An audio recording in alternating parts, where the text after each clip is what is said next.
Okay, boys and girls. So yesterday we read Poppy, and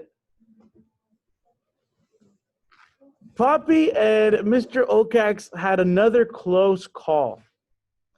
Poppy was trying to cross Glitter Creek. She was trying to. Poppy had to cross Glitter Creek so she can get into the Dimwood Forest. But what happened was she slipped on, remember she was going to jump on the back of a turtle, but the turtle moved, and so now there wasn't going to be any space for her to jump on the rock without bothering the turtle. So then she decided to go to a different rock, and this rock had moss on it. She slipped, boom, she slipped, fell into the water. She was tumbling and tumbling. A little baby tiny mouse, dainty little mouse, was tumbling along and like getting bruised up and getting hit and like her hitting her head on the rocks, and then the water was like smashing her into the rocks. It was bad. She made it. Mr. Okax almost got her, but he was waiting for her to remember to get back up on the rock. But she slipped because she was holding on to a lily stem. She slipped, fell back into the water. Mr. Okax was still looking and looking and looking, but he never found her. So he went back to Newhouse. He went back to Newhouse to go see what was going on over there. And then Poppy, the creek was just taking her. She was kind of just floating. And the creek, Glitter Creek, took her to the bridge. And if we look here on our map, if you look on the map, you'll see that, let me make this, let me put my video here.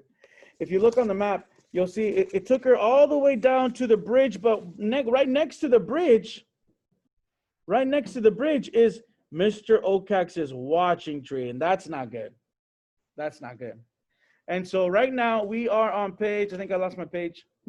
We are on page 10, chapter 10, okay? We are on chapter 10.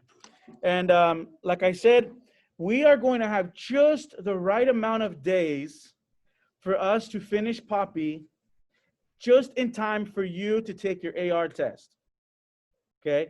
Your AR test on Poppy is going to be worth 40 points. It's going to be worth 40 points. And so most of you, hopefully all of you, are going to be able to reach your goal if you do an awesome job on this test. Okay, I know Mason already reached his goal. He didn't even need Poppy. But imagine he's going to get another 40 points. So great job, Mason, on that.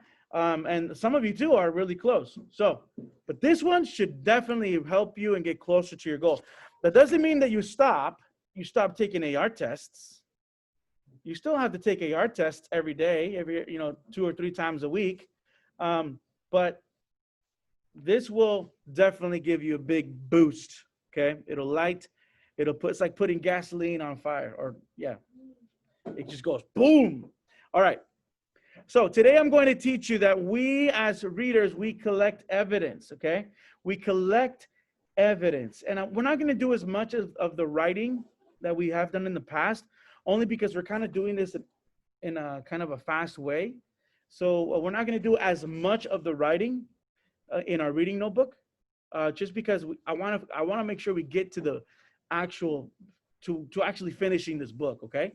So we won't do as much writing from here on out. So chapter 10, here we go. Chapter 10. Let me make sure I'm in my right space here. Okay.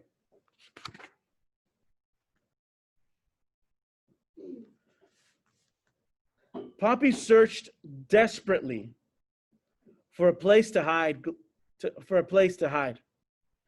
Glitter Creek ran behind. Before her stood Dimwood Forest.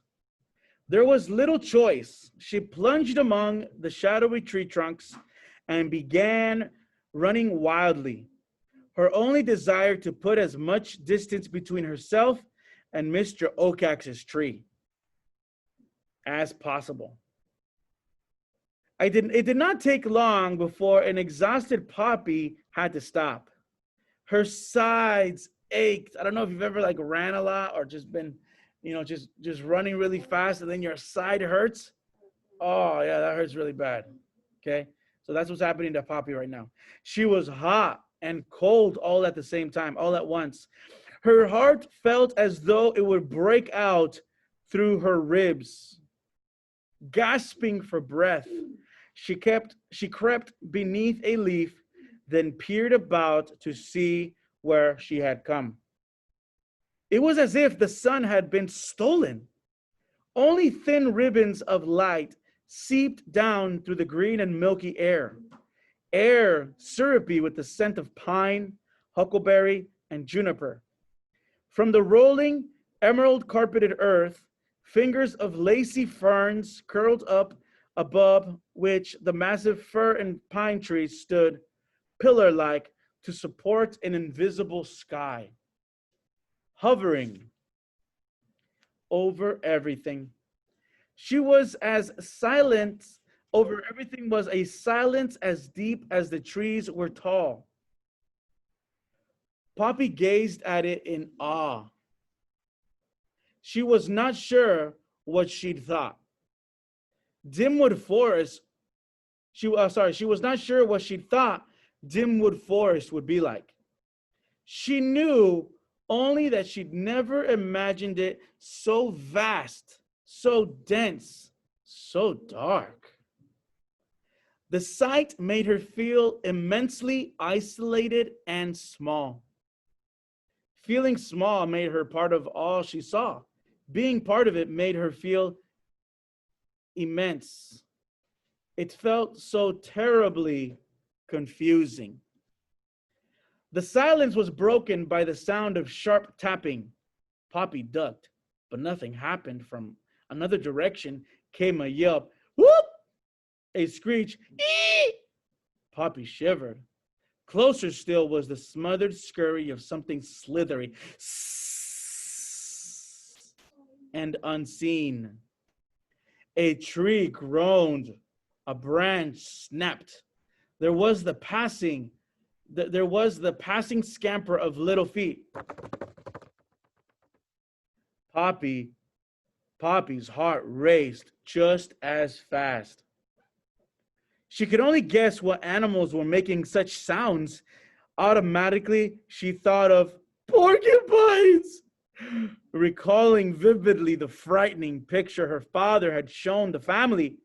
Had not Mr. Okax given a special warning about a particularly bloodthirsty porcupine he'd seen recently in the forest? He had.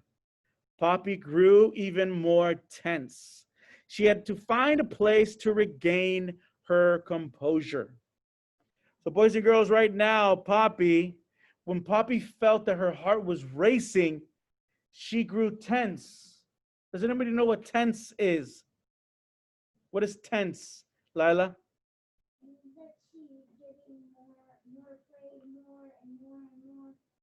Yeah. So she's like tensing up, like your body's just like so scared, like she doesn't know what to do. She's hearing all these noises. She's hearing she's hearing like little feet running around. She's hearing screeches and yelps and all these crazy noises that she's never heard before. But then she remembers, Mr. Okax told us about this really, really bloodthirsty porcupine that's out here right now. Oh, yeah. She is definitely tense. She's scared. And most of all, she's scared. Doesn't know what to do. Let's keep reading. Anxiously, she gazed about for a safe place to rest. What she found was a massive boulder, its top half matted with dark moss, its lower part embedded in earth. Beneath it was a hollow. Poppy bounded over to the rock. Close up, the hollow proved to be more like a cave, utterly dark at the deep end. What was there? She edged forward, sniffing the air. She froze. A distant animal smell alarmed all of her senses. Unable to identify what it might be, she listened intently, ears flicking this way and that, seeing and hearing nothing. She crept slowly forward until she was completely inside the cave. Was anything there? Only when she was quite certain nothing was, did she begin to clean herself. Mr. Ocax, from a hiding place on the far side of Dimwood Forest, watched the barn at Newhouse intently. His nervous talons clenched and unclenched the branch upon which he was perched. At first, he tried to deny the fear he felt inside of him, but it was growing too fast. It could not be denied that he, Ocax, the great horned owl, should feel fear made him livid. Are you reading along with me? It was for others to be fearful, not him. It's unfair, he hissed, unnatural. Suddenly, hearing his own outburst, he looked about in alarm, anxious that some other creature might see and hear him. No matter what, his fearfulness must never be known. He spread his wings and glided silently away from Newhouse. In a temper, he recalled the mouse he had seen in Glitter Creek. He's remembering, oh yeah, there was a mouse over by the water. Perhaps the body had been tossed up on the bank. He was upset enough to eat anything, even if it was already dead. When he reached the creek, he began to fly upstream, moving low over the water. So right now, boys and girls, he's like, I'm so upset, I'll eat anything, even if that mouse that died in the water, if he maybe the water maybe brings him back up because he's dead, I'll just go and eat him real quick. So he went back to go look for Poppy, but he doesn't know that it's Poppy. Page 87, boys and girls. Poppy paused in her fur cleaning now, and again to gaze out at the forest. It should not have been called Dimwood, she told herself, but maybe Darkwood. She kept asking herself how she had ever thought she'd find her way through such a fearsome place. The likelihood of her survival was growing slimmer moment by moment. And though at the moment she felt relatively safe, she worried that she had not gotten far enough away from Mr. Ocax's watching tree. But which way should she go? She had no idea where she was. She was lost, and she knew it. She recalled the vow she made on Bannock Hill never to leave home again. She considered going back. She wanted to, but then she thought about what would happen if she did return with nothing to report to Lungwort about Mr. Ocax. Life would be miserable. Poppy sighed. It was so hard to be courageous, so hard to be a coward. Going forward or back seemed equally awful. So much easier to do nothing. But if she did nothing, she would surely perish. What was she to do? Trying to stay calm, she reminded herself that by pressing on, she at least had a chance to make a difference for her family. Now, if only she knew which direction would lead her to Newhouse. All right, so right now she is, Poppy reminded herself. She reminded herself, no. I'm not going to be a coward and go back home. I'm going to keep pressing on. She reminded herself of why she is doing this. She's not there on an adventure. She's there on a mission to find why Mr. Ocax does not give them permission to move. Let's keep reading here. We are on the top of page 88, boys and girls. Top of page 88. Okay, let's see what happens next. Mr. Okax concluded that the mouse he had seen in the water was gone, washed away. At least there was no evidence of its existence, dead or alive. In any case, he was still so upset by what he had seen in Newhouse that he found it hard to concentrate on searching. His head ached. All he could think about was getting some sleep. He would go home. Remember, boys and girls, Mr. Okax is a nocturnal animal. So owls, they are nocturnal. So they sleep during the day and they hunt and are awake at night. So remember, he's got this incredible, amazing vision for him to see perfectly during the night. So he's tired. He's going home. He flew deep into Dimwood Forest, moving in a northerly direction. Back to Poppy. Poppy peered nervously out from beneath the boulder. If this is midday, she said to herself, I'd hate to be here. I'd hate to be in the forest at night. She considered staying and sleeping for a while, but the distinct smell of the other animal made her too nervous. It certainly seemed not to be about. But what if it came back while she slept? Too risky. If she wanted to sleep, and she did, she'd have to find a better place. Checking in all directions, paying particular attention to the angle of the slanting rays of sunlight, and knowing that moss grew on the north side of trees, Poppy made up her mind that she could make a rough determination as to which way was east, the direction from which she had come. As she recalled the lay of the land, Newhouse was to the north. She would go north, then hoping for the best. So she's going, in this part of the story, she's going and going and going. Even though she is exhausted, she continues to hope for the best. She continues to hope for the best. Man, Poppy is courageous. Poppy is determined. Poppy is a hero, I think, right now. She's doing this for her family. She could die.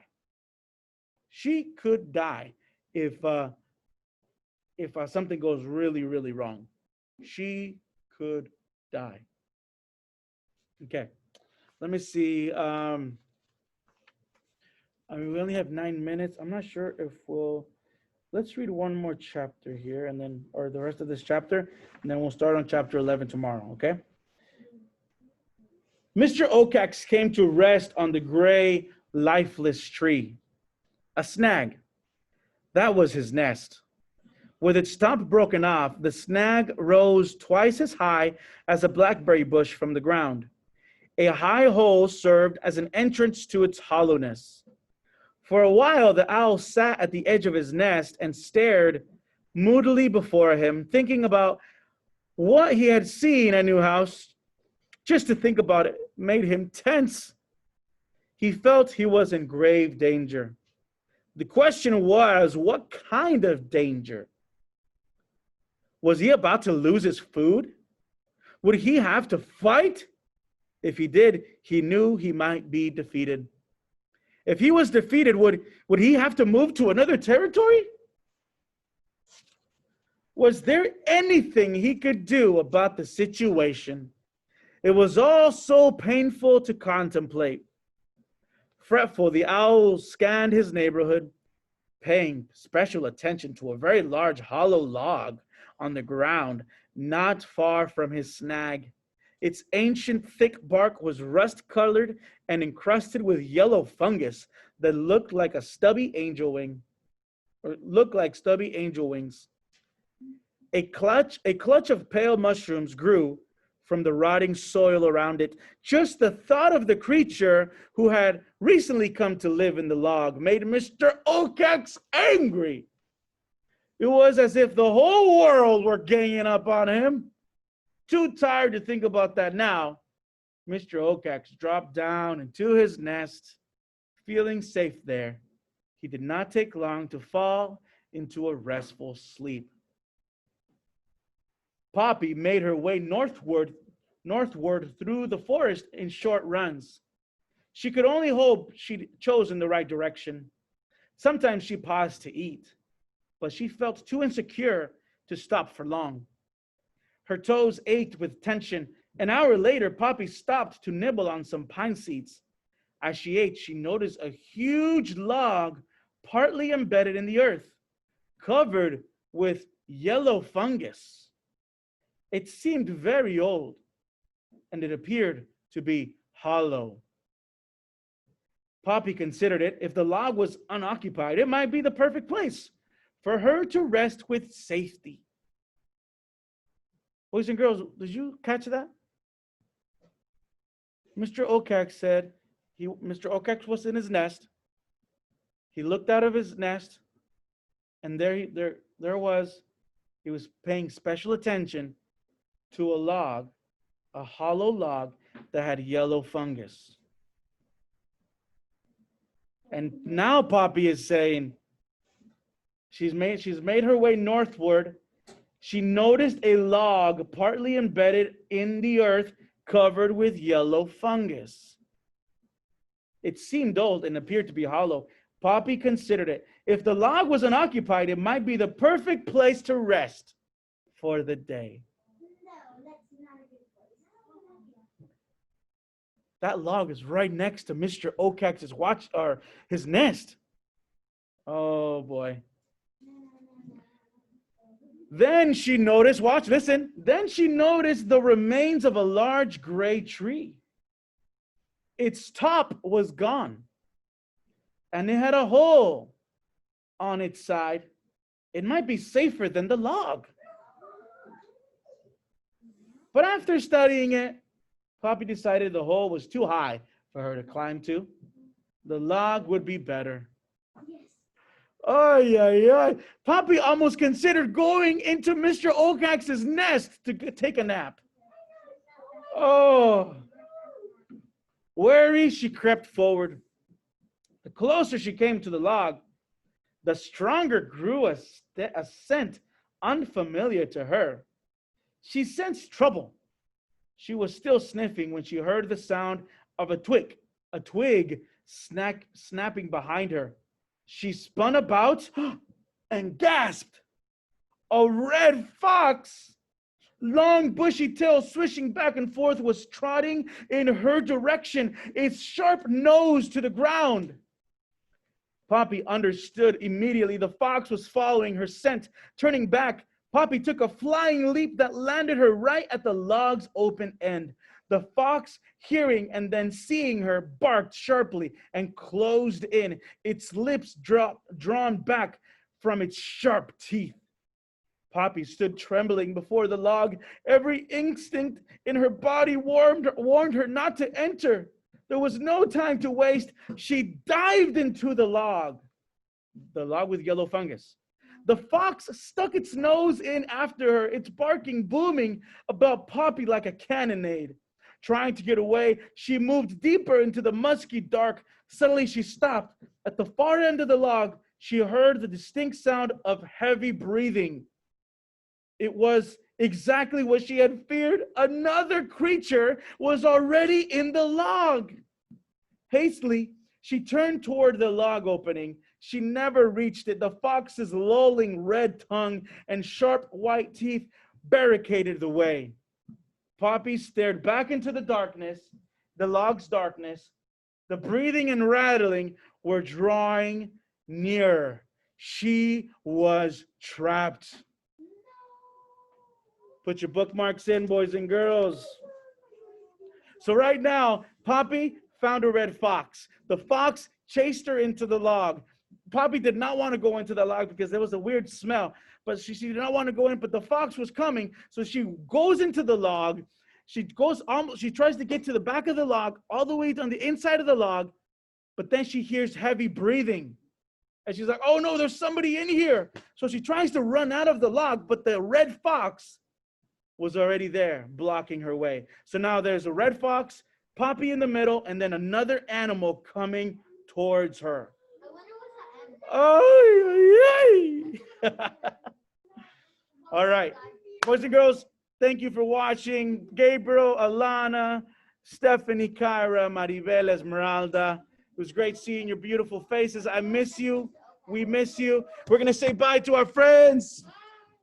Bye, bye, bye. See you later. Okay, boys and girls. Can you see them? Can you see them? Can they see you? Can they see you? Yeah? Okay. All right, friends. We will see you soon. We miss you. Have a great, great day.